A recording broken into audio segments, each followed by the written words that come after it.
This thing on? Is this thing on? We are on. Hello out there. We're on the air. Happy Monday, folks. Happy Monday. Welcome to another episode of the Daily Bitcoin Journey. Cheers, everybody, for being here today. For showing up. We may be late. I'm looking at some chats here. We may be late, but we are here. And at the end of the day, I think that's all that matters. Anyways, that's what I tell myself. So it is Monday. It is the Daily Bitcoin Journey. This show focuses on actionable and logical discussion for Bitcoiners and for future Bitcoiners. Today's show is titled, What If We Are Wrong About Bitcoin? And the fundamental principles of this channel are be the guy, protect the sats, and enjoy the ride. I'll leave that up there for 1 second. But I see a bunch of good-looking faces in the chat this morning. So let's check on that. Samantha's here. Good morning, Samantha. Killer, right behind Samantha. Good morning, Killer. Hey, Bodie's here. Bitcoin Generations. Good morning, legends and visionaries. Cheers, Bodie. Good to see you, man.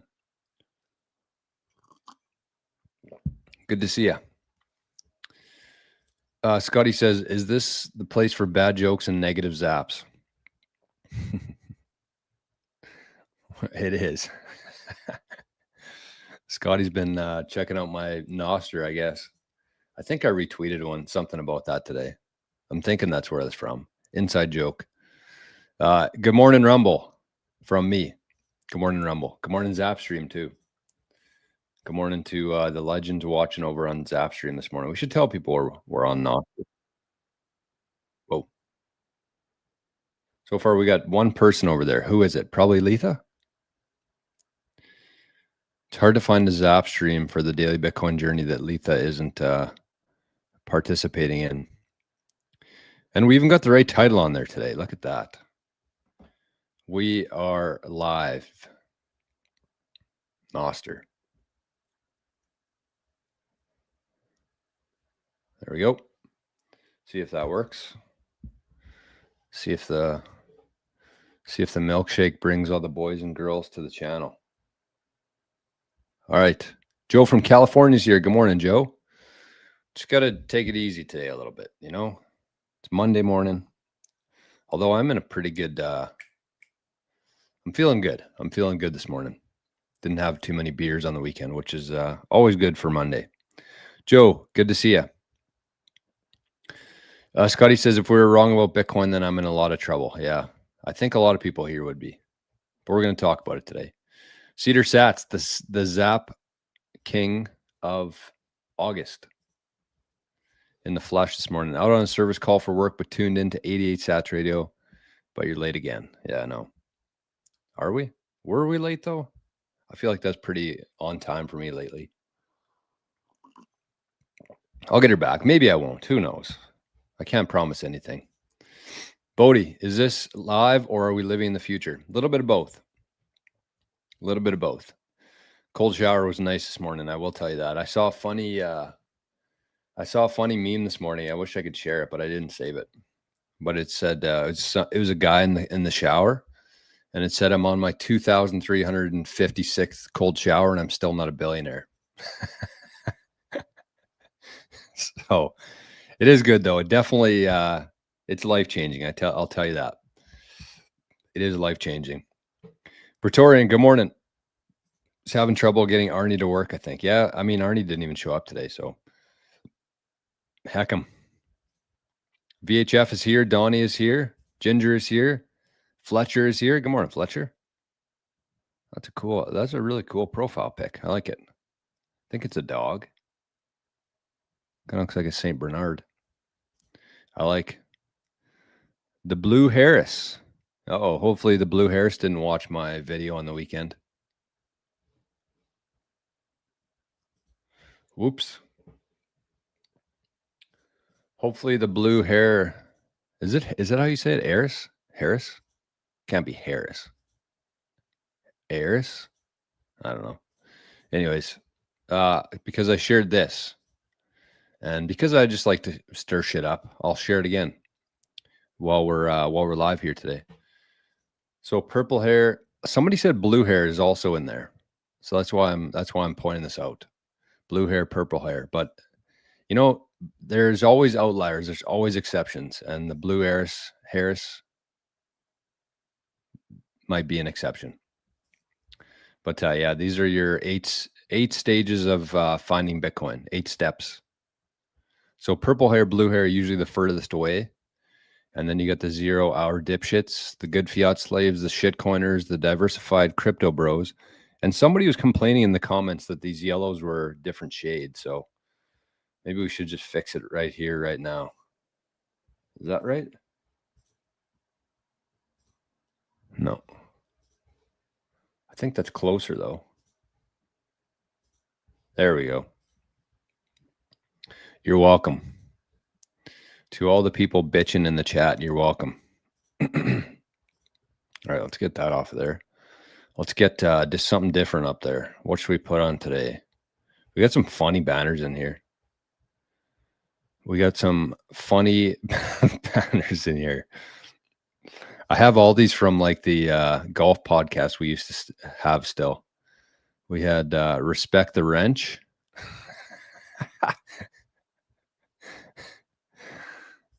Connie time. I think that was a contest we were doing. Connie.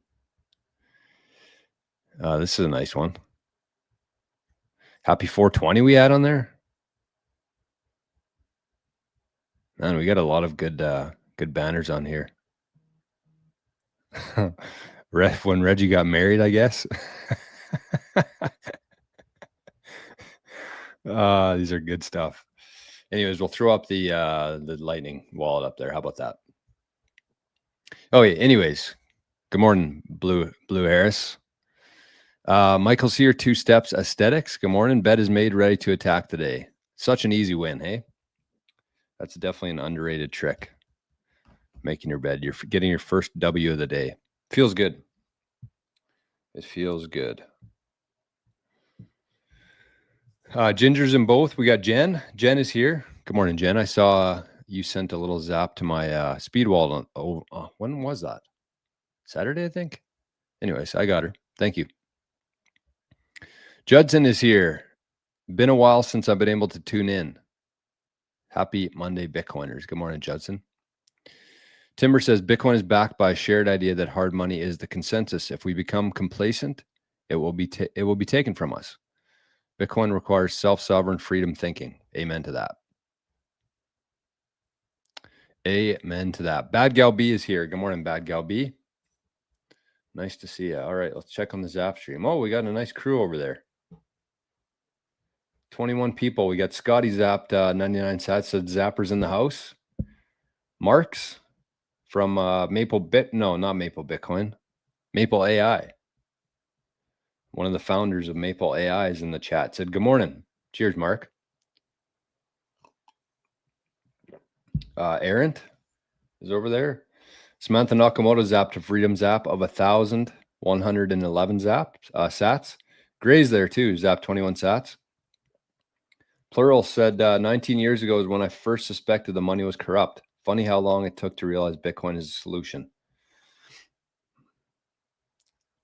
Yeah, I really feel bad for the people who have known how broken the money is for a long time. I can't imagine. I only learned this like 5 years ago, and it just completely derailed my life.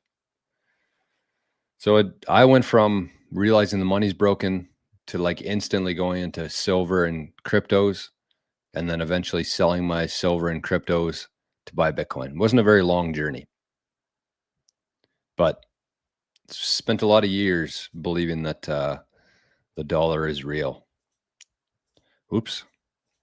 Solar Satoshi is here. Good morning, Solar Satoshi. Probably not getting his haircut for the new video series. Samuel, good morning. Dalton's here. Morning Jor with my morning Joe. I like that. Cheers. Oh, I missed one. Conrad zapped 369. Tesla zap. Hey, Jor, good morning. Thank you, Conrad. Shishi. Scotty says, this is awkward. Why? What's awkward?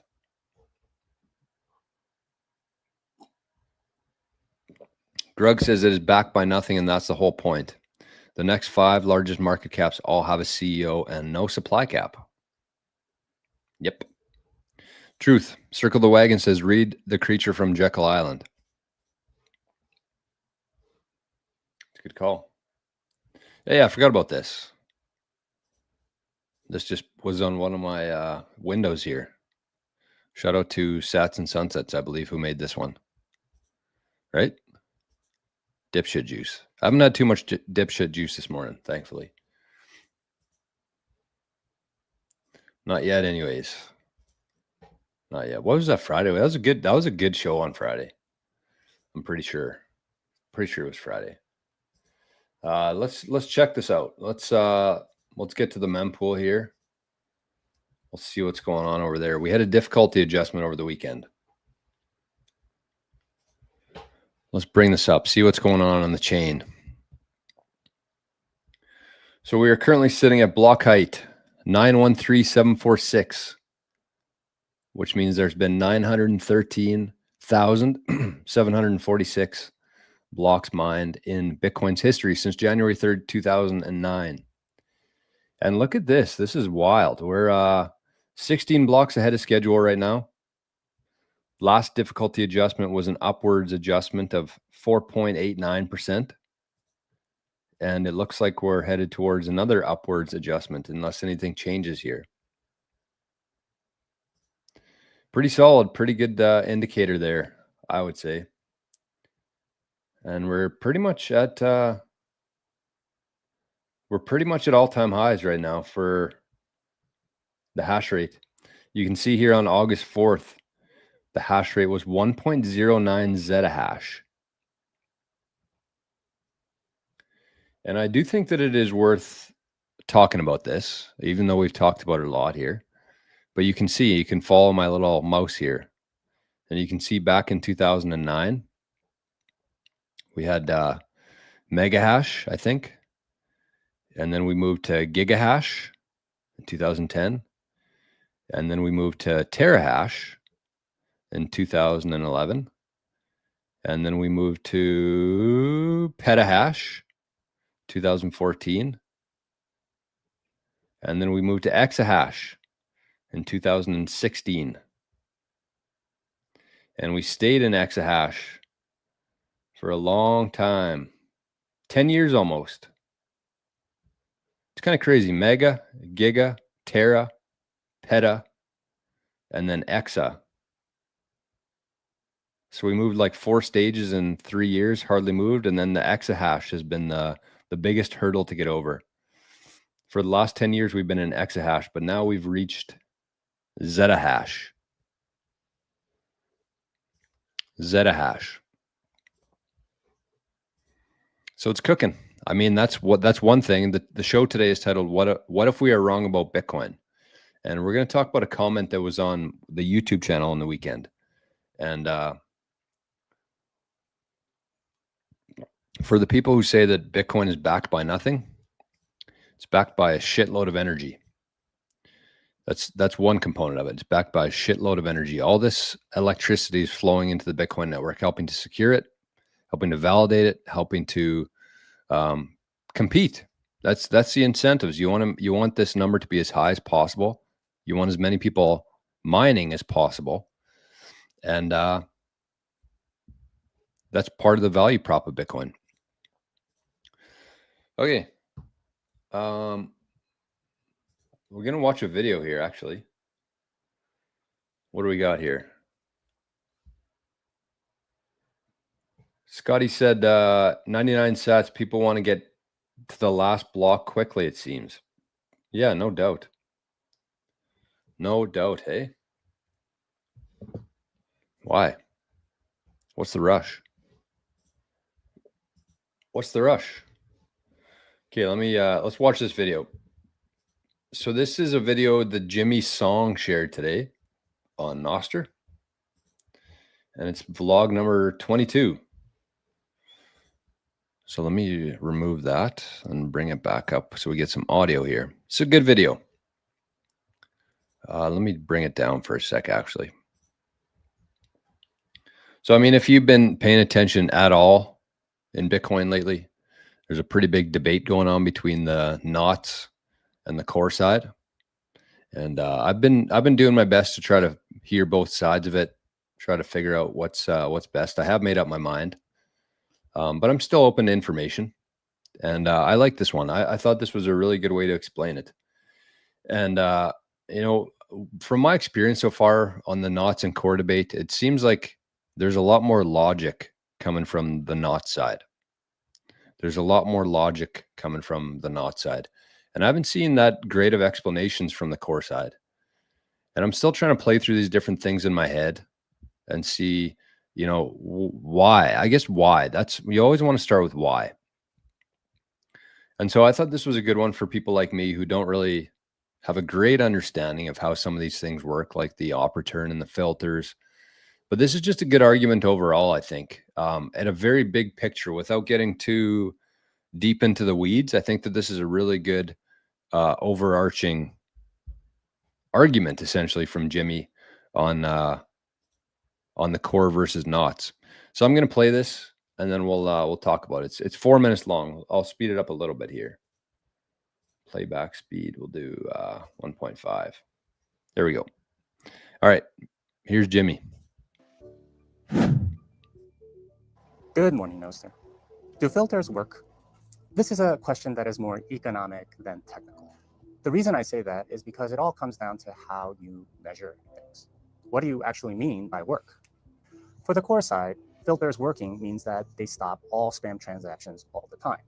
This is, of course, a bit of a straw man because that's an impossible standard. The only way you can do that is through some sort of consensus change. But really, you don't need to eliminate all spam transactions. You only have to deter some. A lock on your door that deters a petty burglar from coming in is still a working lock. It doesn't have to deter every possible criminal that can come into your house. The problem here is one that I've identified before. It's the economics of the unseen. We never see the transactions that never made it onto the blockchain. This is similar to the petty burglars that never made it into your house because of the locked door. Nor do we see the transactions that were never signed, nor the transactions that were never created, because they don't show up anywhere. We never get to see the unseen effects. But just because you can't measure them doesn't mean that they don't exist. From an economics perspective, higher cost is a deterrent. Anything that costs more will have less demand. And cost is not just on-chain fees. That would be a very ignorant way to measure cost and would be akin to measuring the cost of a driver's license as just a registration fee at the DMV. The real cost, of course, should include everything that leads up to that driver's license, including driving lessons, practice tests, even time waiting at the DMV. Those are all costs and deterrents to getting the driver's license. The people that argue filters don't work make the same error. They naively think that the cost of bypassing filters is trivial, that constructing and relaying these transactions and setting up the software and signing all of this stuff is easy. But of course, it's only easy for the people that know how to do it. They believe that the only real deterrent is consensus rules and the on-chain fees, which at the moment are 1 sat per vbyte or below, and thus think that filters don't work for that reason. Such an analysis misses the cost for the marginal spammer. The actual cost, of course, includes everything leading up to being able to relay these transactions to the miners. And that includes constructing the transaction, signing the transaction, learning how to relay it to the Libre relay nodes, maybe even researching all of these options. Those are not trivial costs. And the difference between a spam transaction and a normal transaction is that the normal transactions get relayed by all of these nodes and have wallets that actually can create these transactions and sign these transactions for you. Whereas these very specialized transactions require a completely different set of skills, and those are deterrents. In other words, filters induce a cost on spam. It doesn't prevent all possible spam, but it does add a cost, which deters the marginal spammer. So in that sense, filters do work.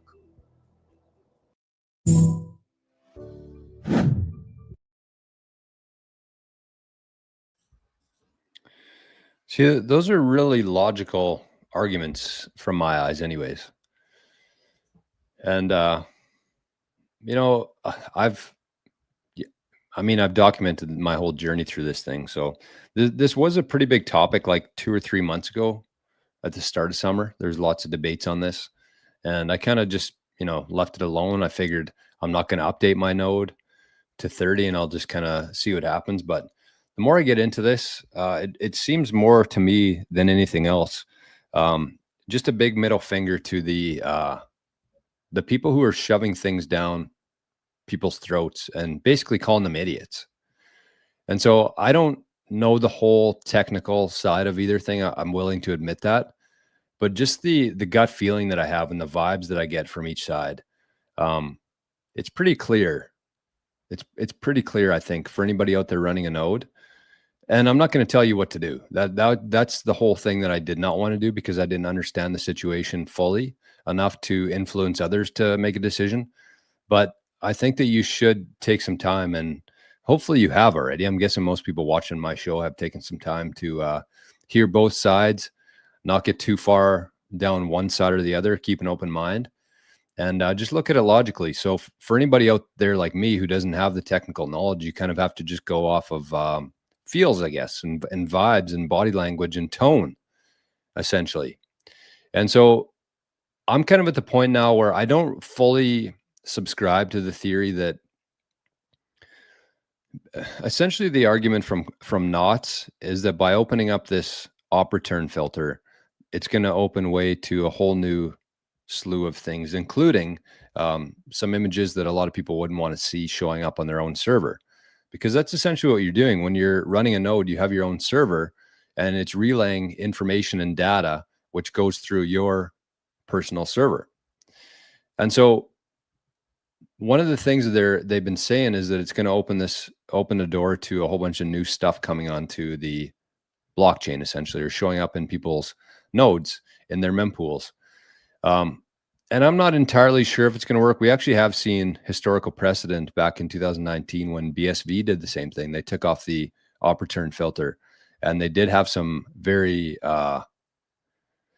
unforeseen things show up on the blockchain, we'll say, and in people's nodes. And so there actually is historical precedent of something like this happening before. But the point is, from my perspective, is I don't know either way whether or not changing it or not changing it is going to have any sort of impact on it. I don't know if it will. I really don't. But I'm going to lean on the side of caution with this one, because I don't want to be put in a position where I start running Core 30 without a filter and something bad happens to my server, and I'm legally liable for that for some strange reason. I don't know. I don't know enough about the laws. I don't know about the technical aspects of this to know whether or not that's right or wrong. But I do know that I can choose to opt out of that, essentially. And from what I understand, Core and Knots are pretty much the exact same thing, except Knots has more flexibility, more options on it. So from my perspective, whether or not that's going to happen, I have no idea. But I'm not going to be put in a situation where I have the potential of being caught in the middle with that, with storing these images and spam on my node.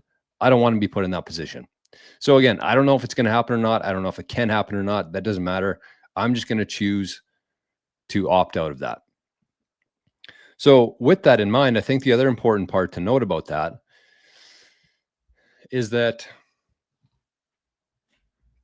there's some pretty bad people on the Core side. And I've also done my best to try to keep personalities out of this without slandering anybody's name.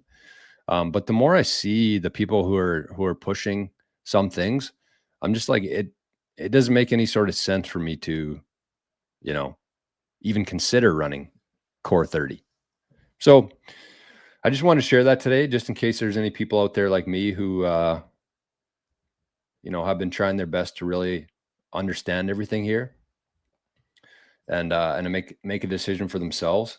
So that's kind of where I'm sitting with it right now. And again, things could change. My opinion can change. I mean, it is a pretty hot topic. If you just look at the top of Nostr right now, like you see arguments on both sides of it. You see JB55, which is one of the guy who created Damus, which is one of the most popular Nostr clients. And he's been pretty vocally supporting Core. Then, of course, you have Luke Dasher here making an argument on the other side. And then Bitcoin Mechanic. Like these are the top 4 posts right now on Nostr. Mechanic, Jimmy Song, the vlog we just watched there. And then we got Hodler. American Hodl. We actually looked at this post about a month ago now on the show. What do you miss? Charlie says. And Snoopy says, I miss the way I viewed the world before I knew too much about it. So that's kind of my thoughts on it. I could be right. I could be wrong. It doesn't really matter. But nothing I've seen has really persuaded me to run Core 30. Nothing. There's been zero arguments. The only thing that I did see, and I think it is worth talking about this, speaking of JB55, I made a post last week just asking for people's opinion on it because I feel like there's a lot of intelligent people on Nostr. And he replied to the post and he said that filters don't do anything. They're pretty much, he called them dead code, the filters, because his opinion is that the filters that are currently configured within Core 29, they don't do anything. And so it's dead code. And he said that dead code can actually be a problem for developers. Again, I don't know. I'm not technical enough to understand. But that was the one argument from that side that actually did make some sort of sense in terms of why they're doing it. But still, that's not enough to persuade me to go that direction. So I just wanted to share that. I haven't been talking about it too much on the show because I feel like there's more educated people than me covering it. So anyways, we got a couple zaps to report over on the Nostr chat. Speaking of Nostr, we got Josh who zapped 8,888 sats. So Josh is on the board today. Get my little notepad out here. Josh is on the board today. Thank you, Josh. My man. Afia, Todd, zapped 1,000 sats and said coffee on me. Thank you, Todd. Bitcoin Nurse zapped 420. And as we know, it is 420 somewhere out there today, right now. Well, in 7 minutes, I guess. It's going to be 420 somewhere. Unless you're in Newfoundland. Unless you're living on the rock, then it's not in 7 minutes. It would be in what, 37 minutes? Newfoundland, the craziest province in Canada. They're half hour ahead. Everybody else is like Pacific time, Mountain time, Central time, Eastern time. And then Newfoundland's like, you know what? These are all spread out an hour. And then Newfoundland's like, you guys are idiots. We're actually going to go a half an hour ahead of the Eastern time. Is it that might be Atlantic time. Anyways, doesn't matter. Newfoundland is not 420 in 7 minutes. Everywhere except Newfoundland. Switch to knots was easy. Yeah, it takes about 5 minutes. There's some really good videos. Actually, I'll share this one too while we're on the subject from one of our friends at 88 Sats Radio, Satashi21. She did a really good video on how to switch to knots. How to switch from core to knots. I'll share this in the chats for you in case you want to check it out. Met Satashi actually in Vegas. She was at the bar that we were at. The all-you-can-drink party that we were late to. We really messed up that night. We went to the Nostr party first. Who was with me that night? Laughpad. Jerry was there. Zapstream ended? Why would that be?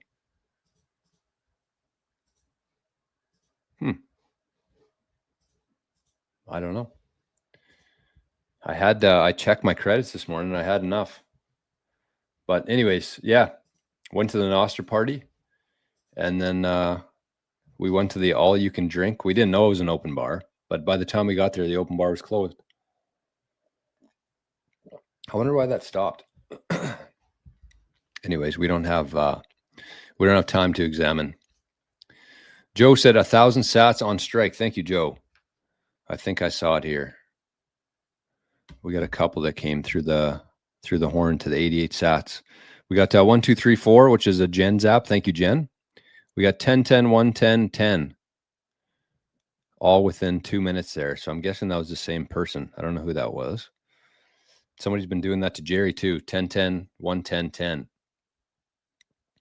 I think it's gray motion over on Jerry's stream, but he doesn't subscribe to that. So I don't know. I don't know if Gray's here or not. But I got Joe's for 1,000, and then we got Sats and Sunsets 381 Sats because this is our 381st show today of the Daily Bitcoin Journey. Sandy Solo says, would we hate a Bitcoin stablecoin where one token represents one Bitcoin, one Sat, or something as an alternative to Lightning? Would we hate it? No, that's what's going to happen. That's exactly, in my opinion anyways, that's exactly what's going to play out, where you're going to have all these different currencies, and the one that people are most confident or trusting, people are going to use that one. So not just remember that. I know I've talked about this quite a bit on the show here, but not all dollars are created equally. Not all dollars are created equally. For example, even though they're pretty much valued one-to-one, the US dollar versus the USDT tether, even though they're one-to-one, I would much rather hold the USDT token for a couple reasons. Number one, no banks required. Nobody to freeze your account, although possibly they can with Tether. I'm not entirely sure on that. But you can hold your own keys to it. But the most important part is that Tether is actually backed by Bitcoin. Tether has 100,000 Bitcoin backing their USDT plus gold. So they have digital gold and physical gold backing the USDT, whereas the US dollar, as we know, does not have that. I wonder why the Zap stream shut off on me. Oh no, looks like we're back. Looks like Zap stream is back. And Kieran's over there. He said, sorry about the drop. Had to restart the back end. I was going to say, I'm pretty sure I had enough sats on there. So shout out to Kieran. Thank you, Kieran, for letting us know. And Kieran also refunded my sats from the other day. When I paid 1,000 and got credit for one sat, Kieran actually gave me a credit for the sats that I spent. So thank you, Kieran, for getting that fixed and for getting us back up and running here. We are live again.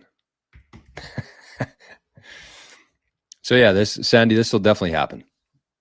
Definitely happen, in my opinion anyways. Could be wrong, but that's how I see it playing out. Cypher, good morning, Cypher.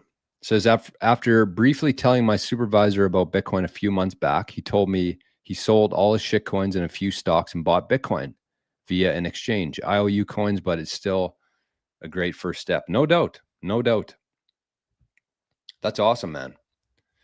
That is freaking awesome. Todd, good morning. Scotty said, I tried to explain with a water filter example. Yeah, it's the same kind of thing. And I definitely subscribe to that theory. And that was kind of my first. So that was where I first was on the whole thing. I'm like, well, this makes a lot of sense that filters, even though they're not perfect, a filter works better than no filter. Like, that's just pretty fucking common sense, I think. But then I kept seeing people like Adam Back, like JB from Damas, a bunch of people who I actually respect in Bitcoin, saying that it doesn't really make sense to run core. And I didn't really understand why. So anyways, I'm kind of past that. I think that logically it makes sense. Robert says, Sandy, one sat represents one sat. Why do you need anything else? Lightning, Liquid, Fetty also exist. And also a couple new ones, which is Arc and Spark. Arc and Spark.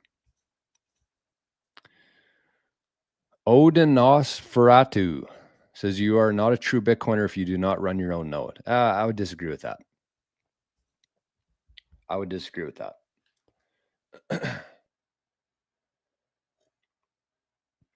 Because I probably went 3 years without running a node. And I'm pretty sure I think I was a true Bitcoiner anyways. I mean, it's a pretty subjective title for one, a true Bitcoiner. But yeah, I mean, everybody gets there at their own time. I think that there's definitely been more of a push now from people to run their own node, more so than when I was kind of at that stage in my journey. But yeah, I mean, if you were just if you were just getting into Bitcoin and you're like, holy shit, the money's broken. Holy shit, all these cryptos are just scams. Holy shit, this is a better version of gold. Holy shit, Wall Street's buying it. Holy shit, governments are buying it. I need to buy some Bitcoin. And you kind of have that thought and realization that you should get some Bitcoin. Well, if you have $2,000 in your bank account, I would much rather see somebody buy $2,000 worth of Bitcoin than buy a node and then buy Bitcoin. So I kind of get to what you're saying here, but at the same time, I slightly disagree with it.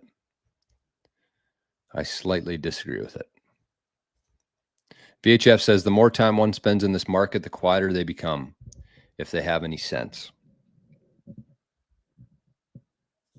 Yeah, same with that one. I agree and disagree with that one.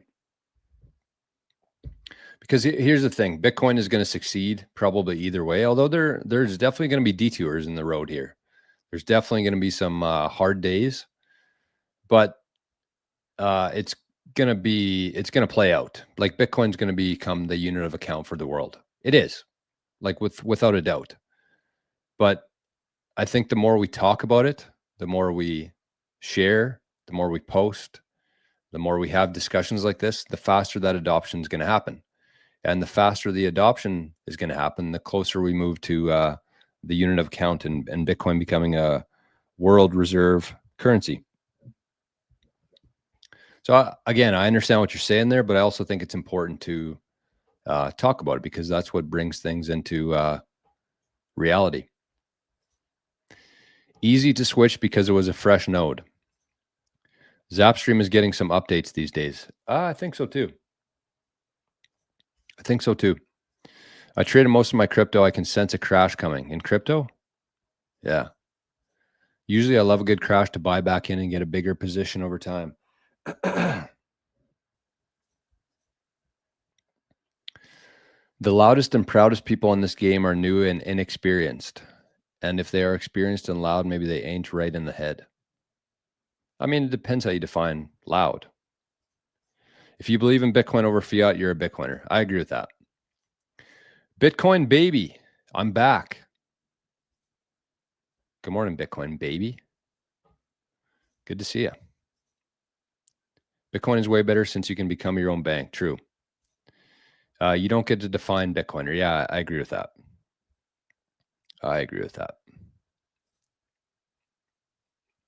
Unless we go back to, I didn't really define a Bitcoiner.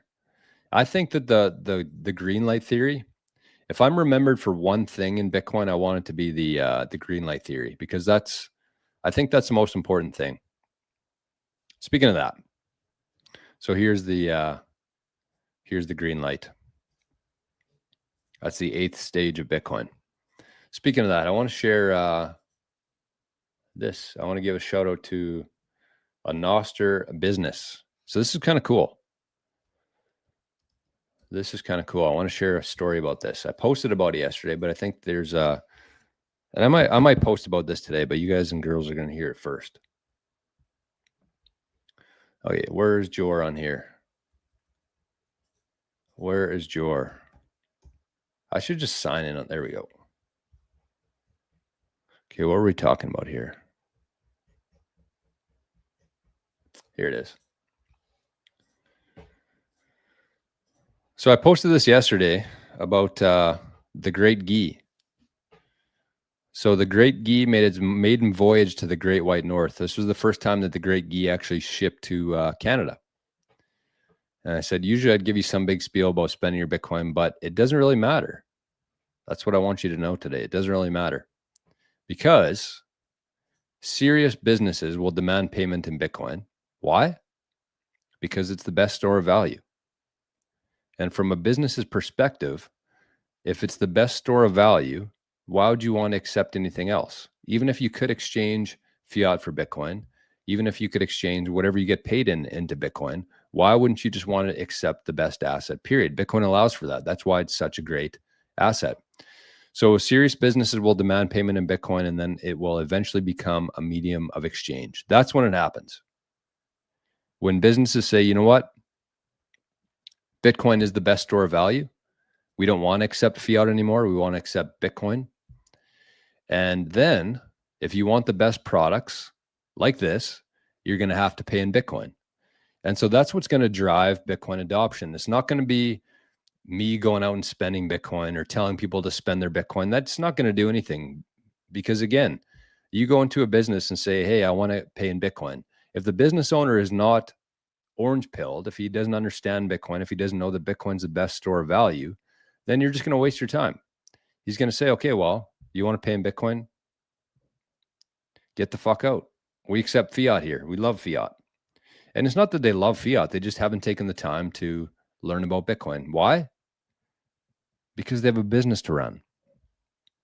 But eventually, serious businesses will demand payment in Bitcoin, and then it will become a medium of exchange. Businesses are going to be the ones who drive this adoption, not consumers. Consumers aren't going to have a choice. If they want the best products, then they're going to have to pay in Bitcoin. So there is the great Guy right there, right in front of me. Proof of Guy.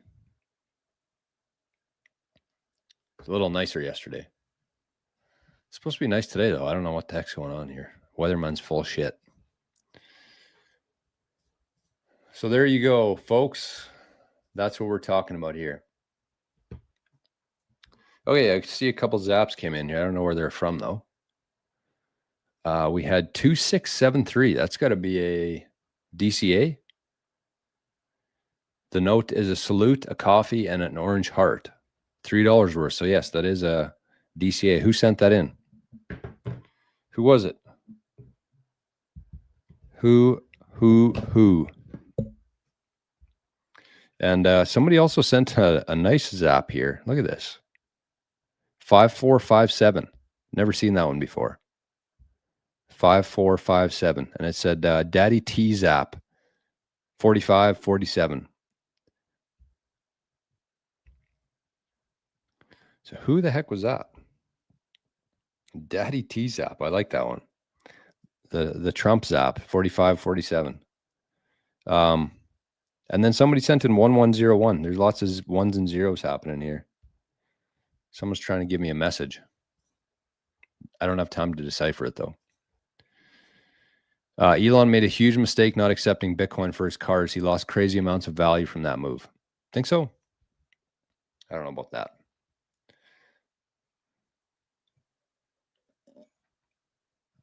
Maybe. Scotty says, thanks, Letha, but I don't see Letha there. I don't see any Lethas in the chat.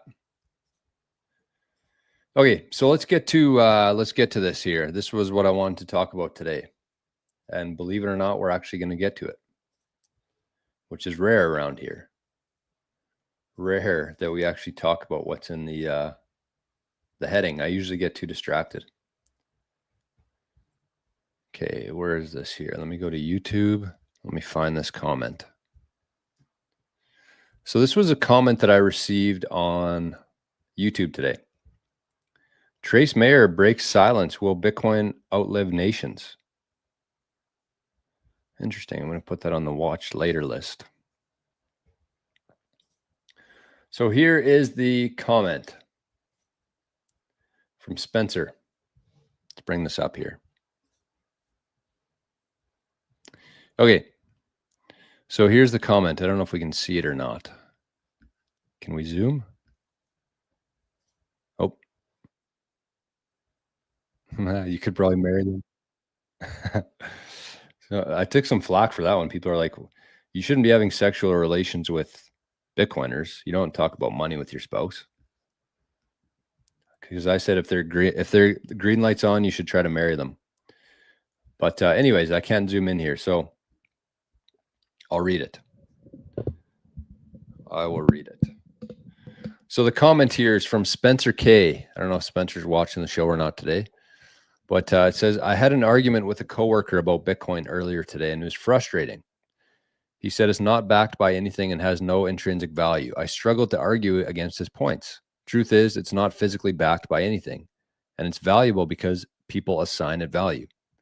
He thinks it's going to zero when people realize it's nothing. I don't think people realize that just because you can't see or feel something doesn't mean it's worthless. So a couple different things to this. First one is that the first part is that with the physical aspect of it, the physical or digital aspect of it. So if we go to, I actually shared a video talking about this, and not a lot of people saw it because I shared it at a stupid time. YouTube's very particular with their with what they show people. It kind of pisses me off. Hold on, I got 3 different things to talk about here. First one is this. So I saw this yesterday, and this really pissed me off. And if you can't see here, it says, "Hey Jor, why are your views lower than usual?" Well, because you're not posting enough. You're not giving us enough content to make ad money off of. It says 47 videos were published instead of the usual 56 to 117, which led to fewer views. So YouTube's basically saying that they're punishing me for not publishing enough videos. So that's the first part. The second part is I actually shared a video here yesterday talking about this exact thing, that Bitcoin's actually not digital or physical,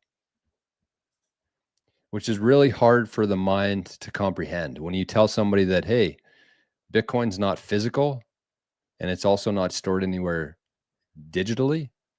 I mean, it is and it isn't. But this is the video that I shared yesterday talking about this. And it was called, "Where are the Bitcoins stored?" So this was actually a video from our 365 Days of Bitcoin course. I thought it was worth sharing though, because this is a question I get all the time, which is, where are the Bitcoins actually stored? When I'm having like a meeting with somebody or helping somebody set up a cold card, whatever that is, they always ask, so the Bitcoin stored here? Stored in my cold card? Like the Bitcoins are in here somewhere? And then I say no. And they say, oh, it's stored in Sparrow. Stored in my laptop here. All the Bitcoin's stored in my laptop running Sparrow. No. And that's the hard part for people to understand, is that it's the Bitcoin's actually not stored I mean, it's stored on the blockchain itself, on the ledger, and it's just all UTXOs. That's what the only thing that's on there, in sats. There's no such thing as Bitcoin. It's all sats. But the key thing there, and I encourage people to go watch that on if you have some time today, because that's an important concept to understand in Bitcoin, is that they're not stored on any device. The device itself just stores your private keys, and your private keys are what give you the ability to move Bitcoin. And when you have the ability to move Bitcoin, that means that you actually have the ownership of that Bitcoin. So in other words, the 12 words that it's generated from this, the 12 words, whenever you get a new cold card, it generates a private key, 12 words. And those 12 words are essentially your key to unlock your Bitcoin. And from there, you can move it to wherever you want to, except it doesn't move anywhere. But there's a really good analogy, and that video has the analogy that I like to share. I'm not going to share it today because I've talked about it numerous times before, and it's in that video. But so it's not stored digitally. It's not stored physically. So where is it? What's the point of it? So I asked AI. I think I did. Oh, now I can't see it. Classic. Where did it go? I guess we'll do it live. I had some pre-work done here, but we'll do it live. So let's go to, let's do this together. New. Okay, let's do this. What is your best response when someone says that Bitcoin has no value because it's not backed by anything. So here's the answer. Hopefully it's the same one I got before because it was a good answer. Oh, it's a little different. Shit. But that's okay. We'll go through it. So the best response is that Bitcoin's value comes from its scarcity, utility, security, and the trust users place in its decentralized network, not from being backed by a physical asset or a government guarantee. So Bitcoin has a mathematically enforced max supply of 21 million coins or 2.1 quadrillion sats, which creates digital scarcity, a property similar to gold but fully auditable. No government or central authority can inflate a supply, and this predictability drives its demand. Predictability, that's a very important part of this whole thing. What does that mean? Kind of just looks like words on an AI answer, but what does predictability drives demand mean? It means that you can fairly value things. You can fairly measure things. Number one, when you actually know how many units you're measuring it against, right? So when you have, when you're trying to value something or price something, it should be based on the amount of available circulating units of whatever you're measuring it in. And with the US dollar or fiat dollar, we have no idea how many dollars exist. They tell us the M2 money supply, but as we know, they like to lie about things. So we don't even know how many fiat dollars exist today. And we definitely don't know how many fiat dollars are going to exist in a week from now. If there's a new bill passed through, if there's a new war, if there's a new pandemic, we don't know how many dollars they're going to print. So there's no predictability there. You can't fairly value anything with a currency like that. The flip side is that we know exactly how many Bitcoin there are today. We know exactly how many there's going to be in 2 weeks from now. And we know exactly how many there's going to be in 2 years from now. And that helps when you're trying to value something, when you're trying to measure something. It's important to know how many there are today, very important, but also how many there's going to be in the future. And so part of that is the predictability. It drives demand because people can reliably count on Bitcoin and the supply. So the utility here, this is a pretty important part because when you're thinking about something that's scarce, you have Bitcoin and you have gold. Those are the two kind of things. And a lot of people call Bitcoin digital gold. So what's the utility here? It enables peer-to-peer transactions globally without any intermediaries, censorship, or arbitrary restrictions. Its protocol secures transfers and ownership using cryptography, making it easier to verify and difficult to counterfeit.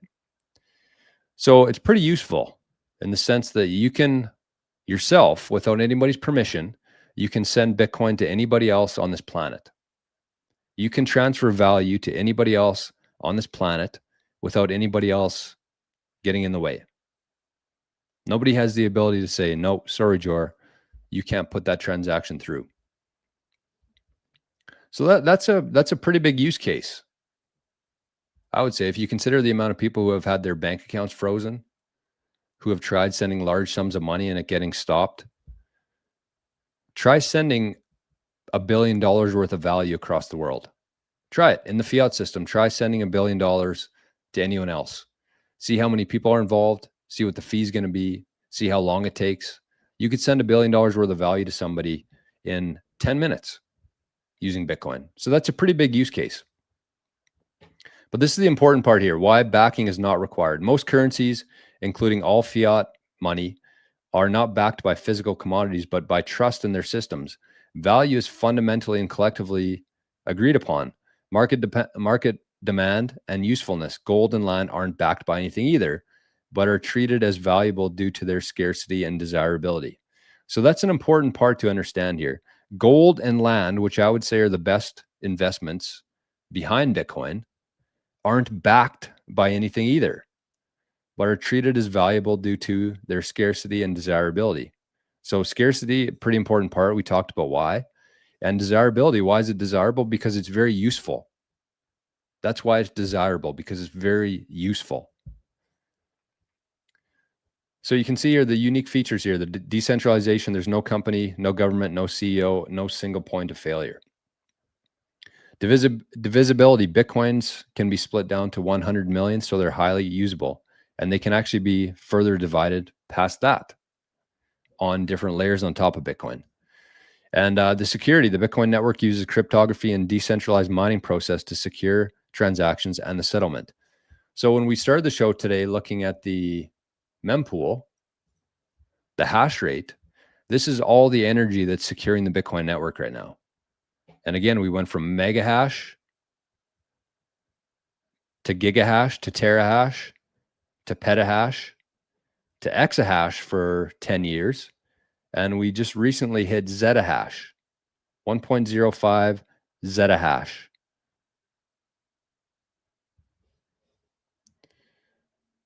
So that is the security there. And when we think about decentralization, we actually did a video talking about this on the 365 days of Bitcoin 2 days ago.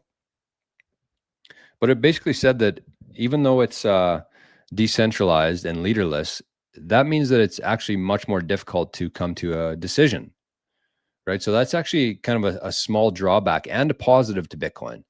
Because if Bitcoin had a centralized leader or a centralized party or a group of people who are responsible for making the decisions, then that person could have just said, you know what, this is the valid mempool policy.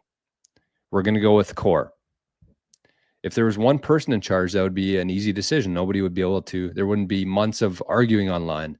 Somebody would say, we're using Bitcoin core. That's going to be the mempool policy. That's going to be the reference implementation, and it's done. But because there are no leaders, because there's no group of people who get to decide this, it's decided by the market. It's decided by the people. So good and bad. It takes longer to come to a decision. Might be right or wrong. But the nice thing is nobody's in charge of that, because humans by nature are very corruptible. So you don't want any major decisions in the hands of human beings. And that's why Bitcoin is useful and desirable. So when we compare it to traditional money, fiat money is valuable because citizens trust their governments to uphold and manage the system. If this trust fails, fiat currencies lose their value rapidly. Bitcoin substitutes code and open source protocol for its trust, creating an independent digital monetary property.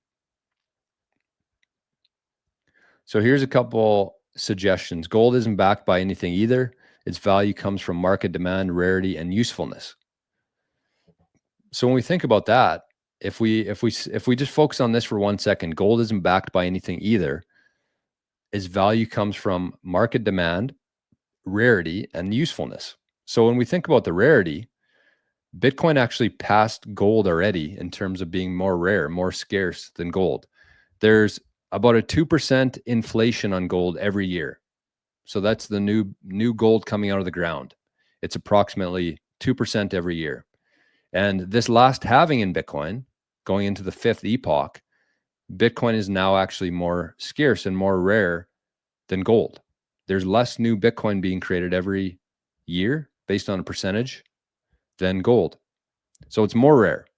And in terms of its usefulness, imagine sending a ship full of gold across the world in 10 minutes for $2. That's essentially what you can do with Bitcoin. Think about that.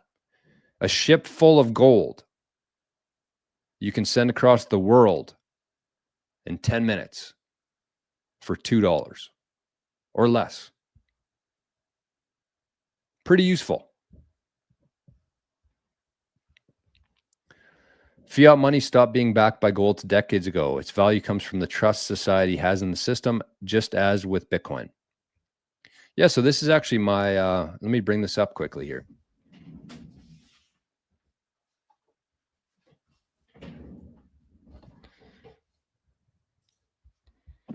So we know this one.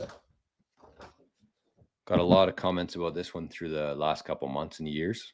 Action cures fear. This is how resourceful we are around that. This is a handwritten sign. But here's the other one. This is what I wanted to show. So this is the flippening. See if I can get it on the screen here. I haven't showed this for a while. The flippening. So the one axis there is trust, and one axis is time. So I like to think about this part right here as being like 2009. So in 2008, 2009, the trust people had in fiat was fairly high. And the trust that people had in Bitcoin was fairly low. But what we've seen since then is that the trust in fiat continues to go down every single day. And the trust in Bitcoin is rising every single day. And so eventually we're going to get to the flippening here, where more people actually trust Bitcoin than fiat. And that's inevitable, because how would our trust in fiat go up?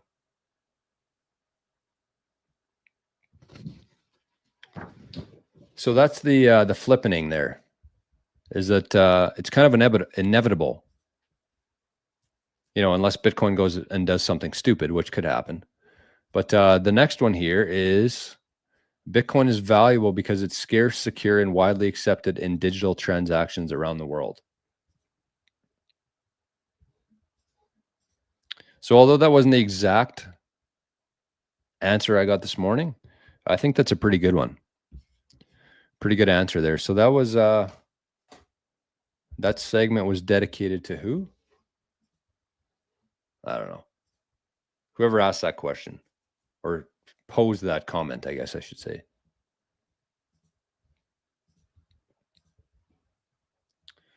Okay, what's going over on Nostr? What's happening? We got Grace 2. I haven't seen Grace 2 for a while. Unless I'm thinking of somebody else. Grace 2 zapped 21 sats. And Scotty zapped 99 sats and said transferring value across the globe. Thank you, Scotty. That's part of its use case. You can do that. You can do shit like that. And you might say, well, Jor, I can send dollars across the globe too. Good for you. Well, yeah, you can. But there's a lot of people in between those transactions. So if somebody decided that Scotty shouldn't send me a transaction, Scotty's bank decides that he shouldn't be able to send money to Canada, they'd stop it. Plus, the scarcity aspect of it. When you're sending dollars, yeah, you can do it, but it's not a store of value. So that's the whole thing here, is that we're the stages of an asset, and that's why assets like Caspa, for example, aren't going to succeed, because they think that they can skip the whole store of value part of this. You can't skip the store of value part of it. And the reason is because if it's not a store of value, then nobody's going to want to transact in it. Why would you want to transact in something that's not a good store of value? Why wouldn't you just transact with something that is a really good store of value, like Bitcoin? Why would you choose to transact and receive something that's not a good store of value? It just doesn't make sense logically. So anyways, let's I missed some comments here. Todd says that was Jor. DCA salute heart. All right, so that was we need a DCA for Todd today. Cypher says zapped sent. All right, where'd you send it to, Cypher? I'm guessing the 88 sats one.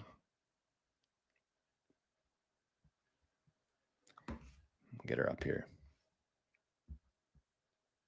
Oh, yeah, the Cypher zap came through. 8998. Cypher is on the board today. Damn. Thank you, Cypher. Very, very much appreciate that. Cedar Sat says, Daddy T, you're welcome. There it is. There it is. We found the guy. Cedar Sats. Should have known. Stored on the nodes. I mean, it is kind of stored on the nodes. Kind of. Bitcoin is stored on the blockchain. Your storage device generates both key and your seed phrase key. Yes, truth. Plastic, good morning. If your Bitcoin is on an exchange, the exchange holds both the wallet address and the key. True. We are winning. Stay strong and hodl. Not your keys, not your coins, not your keys, not yourself. The blockchain is updated and secured by the network of nodes. Buck52 is in the chat. Good morning, Buck52. I can transfer any crypto just the same.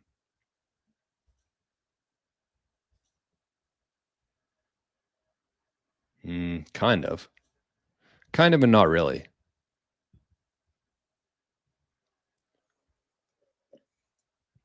But even if we say yes, Bitcoin maybe is right here, you can transfer any crypto the same. That's kind of what I was saying with fiat. You can do the same with fiat. You can transfer money to anybody in the world. You just got to pay more fees. But the difference there is that most cryptos have like a foundation or a CEO or a founder or a centralized system within that, even though they claim to be decentralized. There's somebody who can either rug your coins, stop your transaction, change the blocks. So it's not a real good store of value. If somebody else can do that, then it's not a real good store of value. So even though the utility there might be one component of it, and that's what a lot of cryptos argue, is that they're more useful. They're useful, but they lack the store of value properties. Travis says, God bless Bitcoin documentary has a great explanation. Your wallet address is a locker at a school, the blockchain. Anyone can put Bitcoin in your locker. Only you can address those funds with your keys. Yes. And that's the example that I actually used in that video. Something similar to that. It's not lockers at a school, but rather a post office. So if you think about it like this, I wasn't going to talk about it, but since Travis introduced the idea here, that's kind of the general concept of it, is that you imagine a big post office. And it might be different in the city. A lot of people might not see this when they have a post office. But like in a small town like the one that I have, you actually walk into this room and there's just a bunch of mail slots, like PO boxes. And so if you think about Bitcoin the exact same way, all the sats are held within this post office. They never leave. New Bitcoin comes in to the post office every 10 minutes and it goes to somebody's box, essentially. But it's the same kind of thing. If you wanted to send me some mail right now, what would you need from me? My box number. If you wanted to send me some Bitcoin right now, what would you need? My Bitcoin address, BC1 5P3. You'd need my public address or my receive address. And so that's what you can see. And when you walk into this post office, you can see all these different box numbers or Bitcoin addresses. And the Bitcoin never leaves the post office, stays within that. It just goes from one slot to another. And so you have my box number. You can actually send me Bitcoin if you wanted to, but unless you have my key to my box, you can't take any Bitcoin out of there. Unless you have my key that opens my mailbox, you can't take any Bitcoin out of that. So that's what your private key is. Your 12 words is essentially the key to your PO box, your mailbox. Anybody can put Bitcoin in there if they have your address. Anybody can send Bitcoin into your P or your box, but nobody can take it out of there without your key. And the other part too that's really cool is that the whole post office is made of glass. So instead of like a private PO box where you can't see what's in there, with Bitcoin, it's actually all glass. You can see the contents in every single PO box. You can't take it. You can see what's in there. Like I could go to Mempool right now and look at any address. So let's do that. I'll show you what I mean here. Because all these blocks here are just a bunch of transactions. And so I can click into this wallet right here. This is somebody's PO box. And I can see how many Bitcoin they have. They have 1.1 million sats in this wallet. That's the contents in that PO box. 1.1 million sats. So you can see it, but I can't do anything with it unless I have the private key to that address. I can't send it to anybody. But whoever has that private key, they actually have the ownership of it and they can move Bitcoin to somebody else. So the Bitcoin never leaves the post office. It just goes from one mail slot to the next. A new Bitcoin comes into the post office every 10 minutes, and it goes into the person who mined the block. So you can see the Coinbase transaction here. This is the new Bitcoin coming into the post office here. This Coinbase transaction, newly generated coins. So it comes into the post office, and it never leaves there.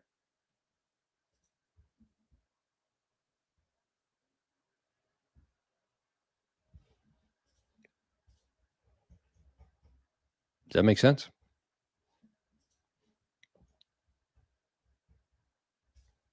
Bitcoin baby, there's literally gold and ASIC machines. Come on, Jor. Gold is king. Bitcoin baby, I don't know if you're trying to mess with me today or not, but you're not going to. You're trying to tell me that gold is better than Bitcoin? At what?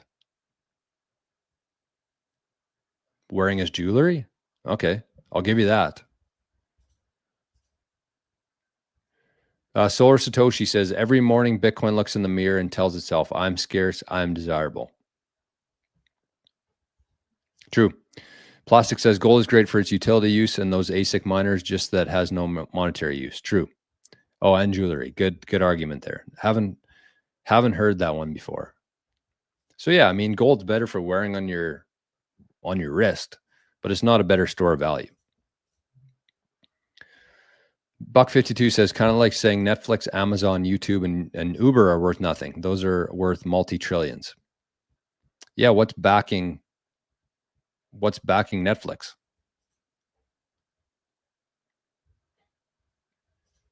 Well, I don't know. I've never seen this person before.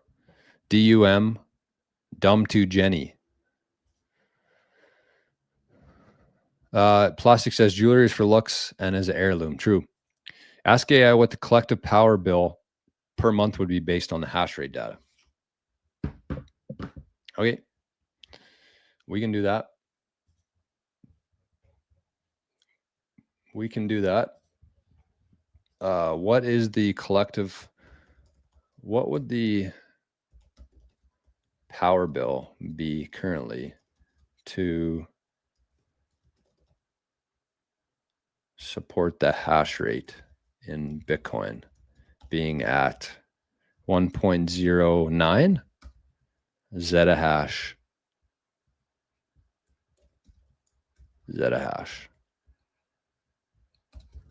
How much would it cost one person, or how much would it cost to generate this amount of power? Shit.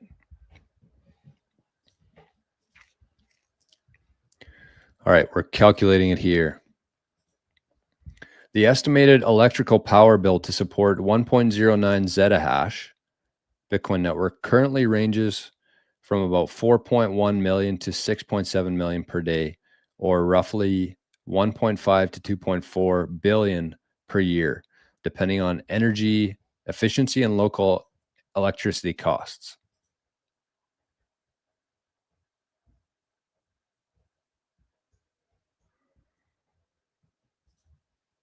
So $2.4 billion per year to match the amount of energy going into the Bitcoin network right now. And if you look at the chart, I mean, you can kind of tell if it's going to get more expensive or less expensive, if there's going to be more power or less power securing the Bitcoin network here. It's pretty good. We're on a pretty good trend right now. We'll say that there's going to be more power. It's going to cost more in the future.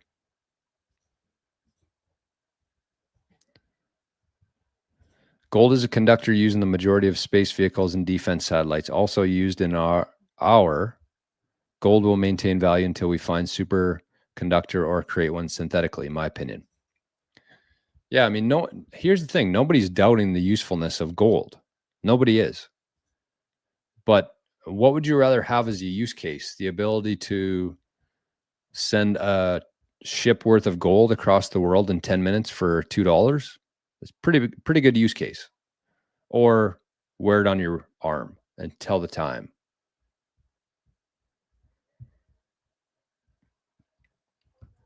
And the other part of that too is that gold isn't that scarce. If everybody on Earth wanted gold, we would find more gold. If everybody in the world wanted more Bitcoin, we can't find more Bitcoin. Gold is stuck in the ground, which means that if you had more technology, you had more energy, you could get more gold out. Gold stuck in the ground. The deeper you dig, the more gold you're going to get. The more technology you have, the less resources required to get more gold. The more information you have, the more you can scout locations and find more gold. So gold is stuck in the ground. Bitcoin is stuck in time, which means that no matter how many people you had, no matter how much equipment you had, no matter how much energy you had, you can't get more Bitcoin. You can't speed it up. That's what the difficulty adjustment's for in the Bitcoin network. So Bitcoin is stuck in the ground. Bitcoin is stuck. Gold is stuck in the ground. Bitcoin is stuck in time. Who coined the term the flippening? I don't know. I don't know. Priceless. Yeah, it's good. That's a good chart, hey? Joshua is over on Rumble. Good morning, Joshua. All right. What do we got here on Noster? Mike zapped 1,000 sats and said, great stream. Thank you, Mike. True Gunner says, hi, I'm new. Good morning, True Gunner. And we got Low Key Ireland. Zapped 420 sats. It's 420 somewhere. And Allah zapped 5 sats and said, live. Thank you, Noster. Thanks for being here today. Praetorian says, have you ever heard of the Tuttle Twins? I have. They're on YouTube, and it's literally Bitcoin broke down for kids, good elevator pitches to old schools. Yeah, that's a good point, actually. I've never watched it myself because I'm not a child. But yeah, it's probably some good information there. The post office is the blockchain. The wallet address is your mailbox. The seed phrase is the key to your mailbox. Truth. Bitcoin is a beautiful, neutral system. Bitcoin is the real king. Bitcoin is rarer than gold. Bitcoin is less inflation than gold. Talk about the Bitcoin inflation rate being 1% versus gold at 2%. I think I just covered that. There's no point arguing Bitcoin versus gold. It is tired and played out, and anyone who has done their homework knows which is superior. True. What makes people want to buy Bitcoin? Protect versus inflation. Yeah, I mean, that's the thing, right? It's like, that's what Bitcoin solves. Bitcoin solves a problem for 8 billion people. Every single person on this planet, no matter what country you're in, no matter how much wealth you have, no matter what you do for a living, no matter what color your skin is, everybody has the same problem, which is we don't have a good store of value. Gold was the best before Bitcoin, but Bitcoin is a better version of gold. And so that's a problem that 8 billion people have. And the other part of that too is that if you want to protect your purchasing power in gold, you need quite a bit, because one little wee ounce of gold costs $3,000 or $3,500 now. So if you got $5, it's pretty hard to store that $5 in gold. Whereas Bitcoin, not at all. You can trade $2 worth of fiat for Bitcoin. Like Jerry buys $1 every hour of Bitcoin. So because it's more accessible to people, just with that alone, and you can say the same with gold, real estate, land, NVIDIA shares. NVIDIA might be a little different because I'm pretty sure Robinhood actually you can buy small amounts. But gold, real estate, and land, unless you have thousands of dollars already, you can't access those. So that's another trait of Bitcoin that's better, is that it's more accessible. And when things are more accessible, then there's more demand. And when there's more demand without being able to create more supply, that's when it goes like this, goes up.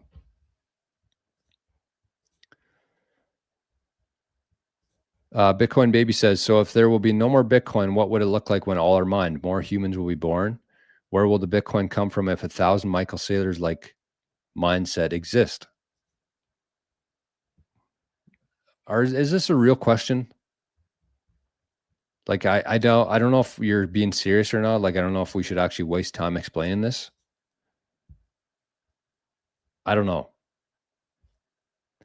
What would it look like when it's all been mined? Then it's all been mined.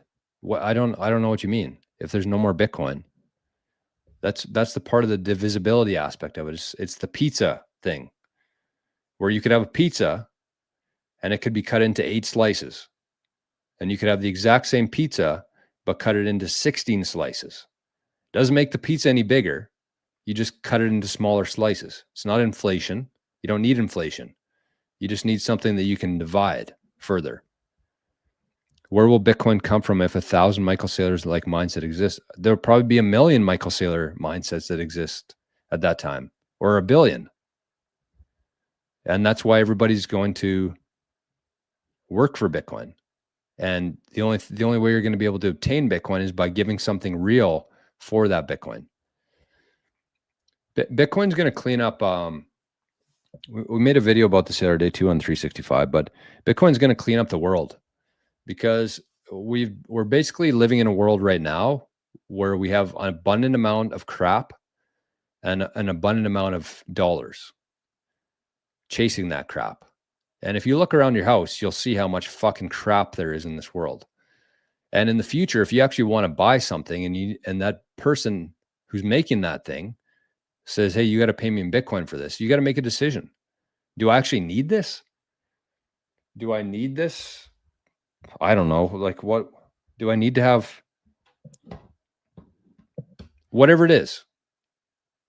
If you're comparing it to a scarce unit, which is a Satoshi, you actually have to make a decision. Is it worth my energy that I've exerted and stored in Bitcoin? Is it worth it for me to buy this thing? And when there's a bunch of people saying, hey, maybe I don't need this thing, then they're going to stop making those things. And it's going to clean up the planet. It's going to cleanse the planet of all this bullshit, all these products that are made overseas, and you get them and they just sit in here, you use them for like 2 days and then they just collect dust. It's going to clean that up. So I still don't know if you're being serious or not here, but anyways. All right. I think I'm going to hit the road here. I'm trying to keep these episodes shorter. Every month I'm like, man, Jor, we don't have 2 hours in a day to do these streams. You need to cut them short. And then we don't do it. So someone's got to be my boss here and say, Jor, time to cut her off. All right. Well, let's call her a day here, I think. I don't think there's anything else I wanted to chat about today. I don't know. Anyways, does that put a floor on Bitcoin? Mining gold costs $1.5 thousand and mining a Bitcoin costs about $70K. Yeah, that probably makes sense. That probably makes sense because I think it's 35 ounces for a Bitcoin. So that's pretty much perfect math there. 35 ounces times 1.5 is 70. No, it's not. That'd be times 2. I don't know. But yeah, there is a floor on Bitcoin. That's part of it too. That's part of it too. And that was the analogy that I used on this episode here of Arnie and me. I actually got a decent amount of views on that one. The YouTube slowly letting people see the new series, Arnie and me. So this one here, that's what I talked about. There's a floor on Bitcoin. We talked about Saquon.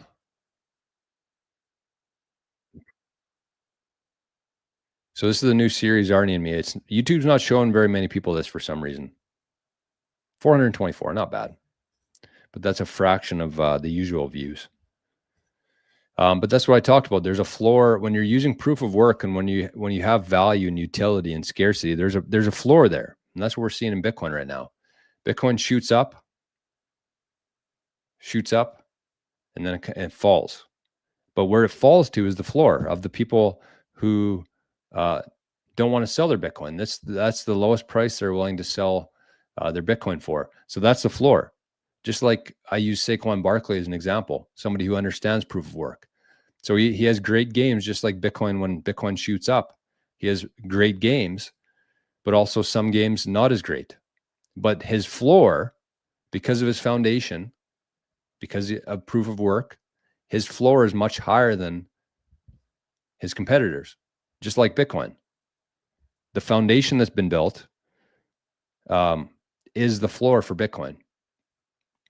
And as more and more people understand what Bitcoin is, understand the utility, the scarcity, the decentralization, the security around Bitcoin, as more and more people understand that, the floor gets higher and higher and higher because there's less people willing to sell their Bitcoin for that price. And so the floor just keeps getting higher and higher and higher. And it doesn't turn around.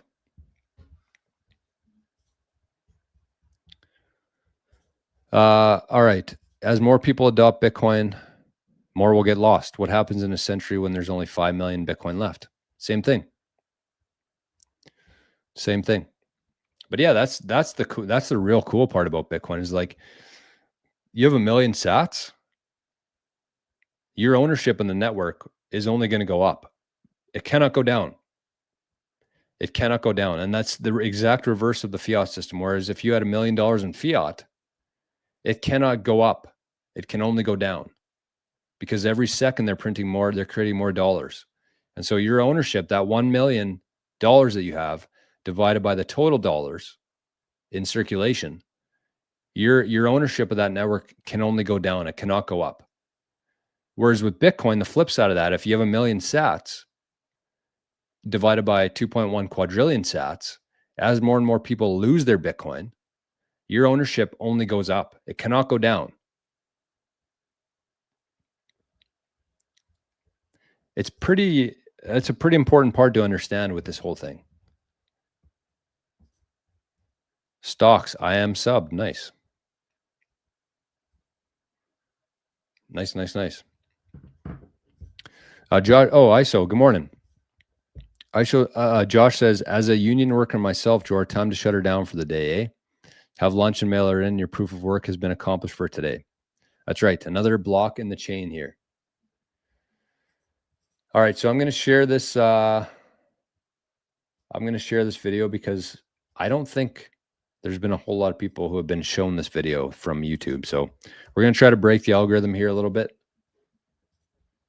with the Arnie and me. I was thinking about somebody, actually, it was Timber Crasher said to make a new channel for Arnie and me. But I was like, you know what? It's too much work.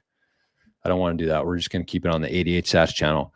But I might just put them on Rumble. That might be a good excuse for people to join Rumble if they want to watch Arnie and me. But we'll see. We'll see. We will never fall before 100K ever again, in my opinion. I wish I understood this at Bitcoin in 2013. Yeah, true. I mean, stocks, we might. Who knows? We might fall.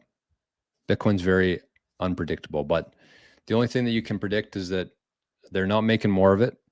There's more and more people using Bitcoin every single day. And as the demand increases, you cannot increase supply. So very simply, the purchasing power is going to go up. It has gone up significantly and will continue to go up for the next and foreseeable future. So that's what I got today. Let me add these to the spreadsheet here. We got a couple different things to add. Couple different points to put on the board here. Where's the tracker? There it is. What happened here? Oh, there we go. All right. So we had our guy Joshua gets another point on the board. Cypher gets another point on the board. Oh, Cypher didn't move. All right, so this is the contest we're running for TBA. The date of this is going to be TBA.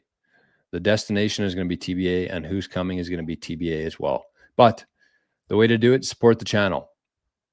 And so far, this is really the only way to do it. I have some different challenges throughout so far, but we're going to have more information on visionaries, and we're going to have more information on Pogs and friends. So that's a big shout out to Josh today, and big shout out to CypherSats for getting a point on the board today. And thanks to everybody else for supporting this. This channel has no sponsors, never will, and it is the support of the community here who drives the channel. keeps gas in the tank. So big shout out to everybody. If you zapped 5 sats even, we do appreciate it. Everything except one. One's like a slap in the face. I don't know if Jen's still watching or not, but she likes sending the ones. But I get it because she's just trying to mess with me. So I don't take it as a slap in the face. I don't know why this is so blurry here, but anyways. We had one DCA today. Who is that? That was Todd. 2673. Duncan must have slept in today. That's okay. We'll give Duncan a well-deserved day off. And I'm sure he'll watch the show later, and I'm sure he'll send in a DCA. And when he does, we will credit him for that. So just in case you want to send some love to support the channel on your way out, that's the best way one of the best ways to do it. You don't need Nostr, you just need a Lightning account. So that's what we got for you today. Thanks for coming by today on this beautiful Monday morning. I do appreciate it. I do appreciate it. It was an honor.